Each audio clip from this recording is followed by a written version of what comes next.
Morning world, welcome back to my channel. My name's Paul. I'm just waiting for my driver to come pick me up, take me to the bus. I'm here, he'll be here in about 10 minutes. Kundasang, what an amazing little town, just incredible. But you'll have to watch the last video to see it properly. Look at this. Today I'm going to Sandakan. Sandakan's where I get the boat to Philippines, to Zamboanga, but the boat doesn't leave for another 8 days, so I'm going to go organise my ticket and everything, and then I'm going to go and find some orangutan, I hope, but that's the plan. Anyway, I'll get back to you from the bus. And guys, this is how lucky I was yesterday to have that perfect weather. It's all clouds here. See over here, and the mountains in clouds already, and it's not even 9 o'clock yet. So yes, I was very lucky in the last video. This is my bus. I'll be on here for about 5 hours, I think. Young bloke here, looking at the camera. Look at this. I don't know if you can see it out that window, just amazing. I've got a whole day of it. This is our lunch stop, here for 20 minutes. I'm a bit sad because it's all, the jungle's disappearing and the palm plantations are coming back. And it's also sad because the road's pretty much following the path of the Sandakan Ranau Death March, which I believe was when the Japanese were escaping the Allies. They just pushed the prisoners of war, and yeah, it was pretty horrific, guys, but I'll find out the proper story before the end of this video. Normally I edit these videos in the same order that I shot them, so you guys are getting the same timeline as I lived, but I wanted to jump in here and talk about the Sandakan to Ranau Death March. Now in Australia we celebrate the Kokoda Trail a lot, and so we should, guys. Please don't get me wrong there. 625 Australians died on the Kokoda Trail, and but the Sandakan to Ranau Death March we hear very little about, and that was when the Japanese were worried about the Allied invasion of Borneo, so they took these 2,440 Allied soldiers, so mostly Australians and New Zealanders, but a few Englishmen, and they forced them through the jungle from Sandakan to Ranau. And Ranau, Kundasang, where I was in the last video, is in the Ranau district. Took me 5 hours on the bus. So they pushed these 2,440 soldiers, prisoners of war, through the jungle. 6 men made it to the end. 6 men survived. So 2,434 Allied soldiers died on the Sandakan to Ranau Death March. We need to acknowledge this more, guys. I couldn't believe that I hadn't heard of this. Or it's possible that I'd heard about it in school, but I didn't hear about it enough to remember. So guys, please, rest in peace, Ted, and lest we forget. Well guys, this is where I'm staying, the 2-in-1 hotel. I'm just going to go and have a bit of a wander around, see what's here to see. And, maybe get a haircut, but we'll see. And guys, I may have told you this earlier, but I won't be exploring much of Sandakan this trip. I'll be getting my boat information, the ship to Philippines, and getting information on a tour to go and see some orangutans, I hope, and then I'll come and look at Sandakan properly when I get back, just before the boat leaves, because I think it's the 21st today, yeah, and the boat leaves, I believe, on the 29th. And I found a barber. Everyone's having a good giggle at me. They all think I'm hilarious, but I'm kind of used to that. They're just laughing happily. And this is my hairdresser here. Well, he was searching around for clippers, and he just went to do my hair, and I said, because he couldn't find the numbers that I asked for, I'm sure. even though I couldn't understand what they were saying. And I asked him, what number's that? What number's that? And he's trying to give me not the haircut I wanted. So, oh, there's another barber's up here. Yeah, I'm glad I walked out of there, trying to just get my money out of me and not give me the haircut I wanted. So that's all right. There's plenty of places here. I just hope I can find an ATM somewhere, because I've got money, but I'm going to run out pretty soon. And I was just walking along. These guys said hello. Everyone's so happy and friendly here. Thank you, thank you. Look at this, guys. Sandakan. Just amazing. So in maybe 8 days, I think, I'll be getting a ship. So we'll be heading out of there, I think, maybe from this port here. Look at this though, guys. Beautiful. Morning.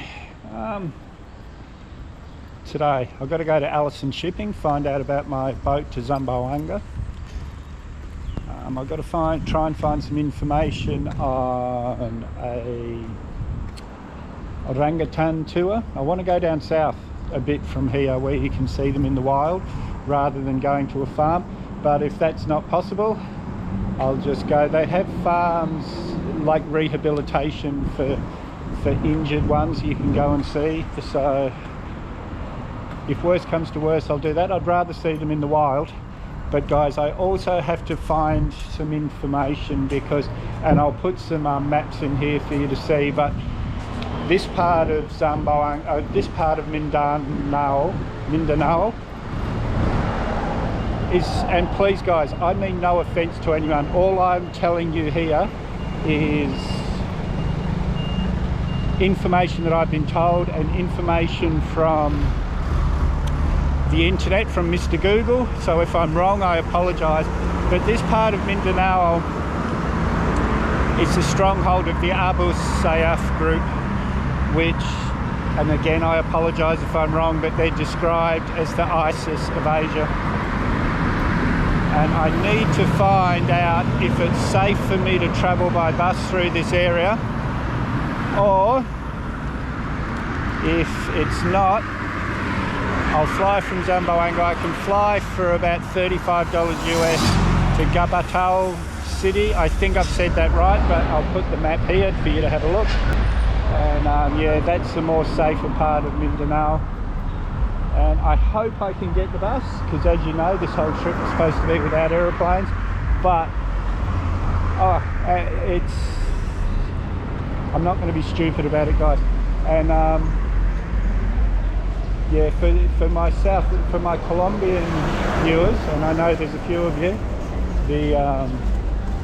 you could describe Zamboanga as Letitia, and like Letitia's safe enough for tourists as long as you only go where it's safe. But if you tried travelling, for a white person to try travelling back to Bogota by bus would be a bit stupid. So that's how I see this at the moment. But I'm going to do some research today and find out whether I've been told the right thing. But guys, if it's too dangerous, I will be flying to Capital. Anyway, I'll be flying to that city. So guys, this is where I'm having breakfast. Coffee. The coffee's a bit strong. I've asked for a bit more condensed milk. And they're making me seafood noodle soup. I'm a bit excited. And delicious. Oh, and the scary part is, guys, she invited me back later to try her juices when it's hot. And I said, terima kasih. And I said, oh yeah, I'll come back. My hotel's just here. And she said, yes, I know where your hotel is. So it's like the whole, everyone here knows where the one white man stays. Anyway, guys, I'm waffling as usual. So I'm going to eat my seafood soup. Well, guys, that soup was really good. And I was walking past, and if you remember, I had these breadsticks at Sipatang. This time they've put a kind of sauce on it, so I'm just going to, let's see if I can find somewhere to put this camera down. It's all restaurants are here. I'm going to try it with this sauce, so if I throw up, guys, you get to watch me throwing up.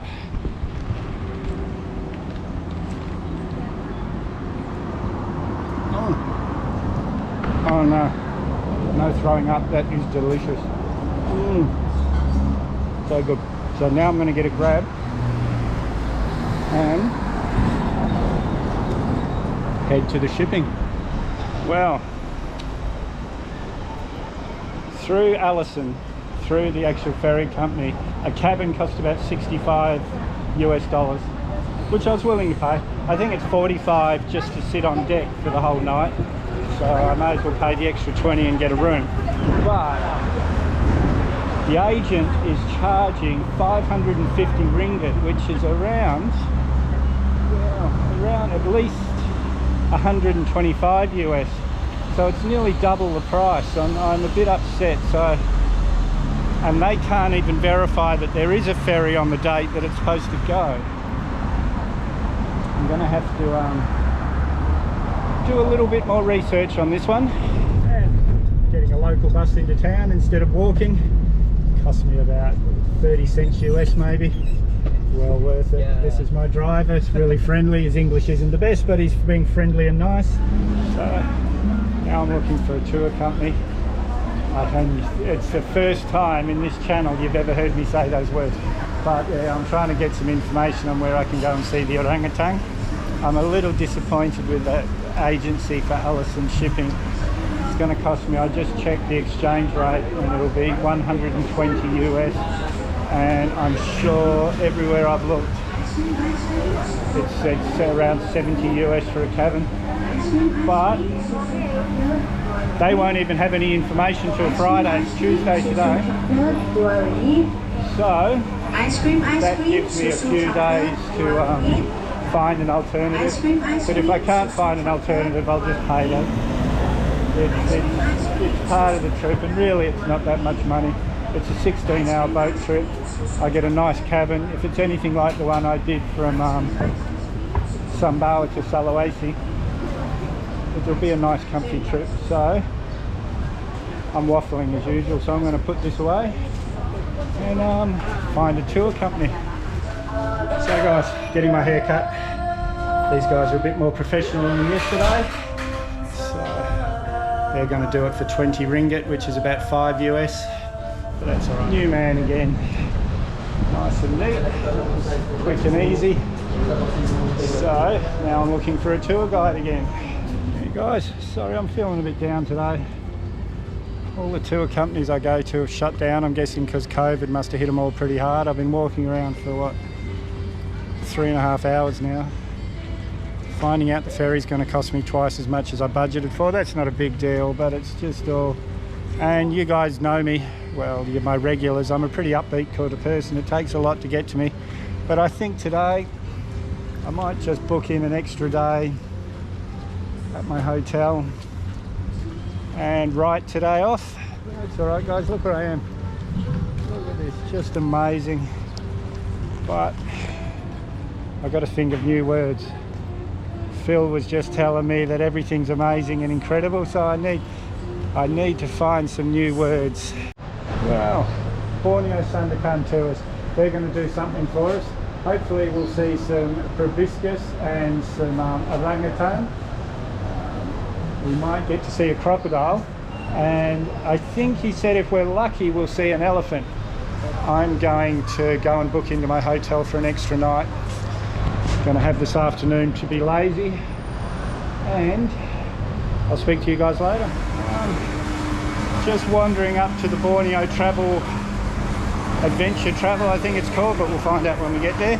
They're going to find out. They were going to find out about some tours for me. I said I'd come in and see them this morning. The problem is most of the tours are for 2 people, but either way, I did want to see orangutan and things in the wild, but I will go out to the Skywalk. There's a Rainforest Discovery Centre, the RDC, just maybe 20 k's out of town here, and they've got a rehabilitation centre there as well for orangutan. So that I'll definitely do, but now I'm heading to find out if I can do an overnight tour up the river. Well guys, this is Borneo Sandakan Tours. This is Hardy and Bibby that are organising it for me. This is costing me about maybe 180 US to do an overnight tour up the river, which is quite a bit of money, but I might even get to see pygmy elephants, which I found out are native to Borneo, the smallest elephants in the world. I might see some crocodiles, but I'll definitely see orangutan and things, and I'm excited. Yeah guys, this is Borneo Sandakan Tours here. They're upstairs, but I'm going to show you where, because these guys were great. They got me a great price, because I'm the price was the cheapest I could find already. Some people wanted 1100 ringgit and things, but yeah, so this is the main shopping mall, the Harbour Mall. You come up from there, there's the KFC on that corner, that's really easy to find, and then you just come upstairs here and they're just there guys. So yeah, as I was saying, yeah, a lot of people want 1100 ringgit for each per person for 2 people. These guys were 580 ringgit per person for 2 people, and you're supposed to pay a 50% surcharge if you're just 1 person, so that would have been about 800 ringgit, but these guys got it for me for 670 ringgit, so about 180 US, which is a lot of money to spend for one night, but it's worth it, I think. This is my hotel again guys, the 2-in-1. I know this wasn't the most exciting video, but the Death March part was it was pretty emotional for me. But anyway guys, if you haven't subscribed yet, hit that mad dog icon up there or the subscribe button down below. You may as well hit that bell icon while you're down there. I always try and respond to your comments, so leave a comment, give me a big thumbs up, share this video everywhere you can, and I'll see you in the next one.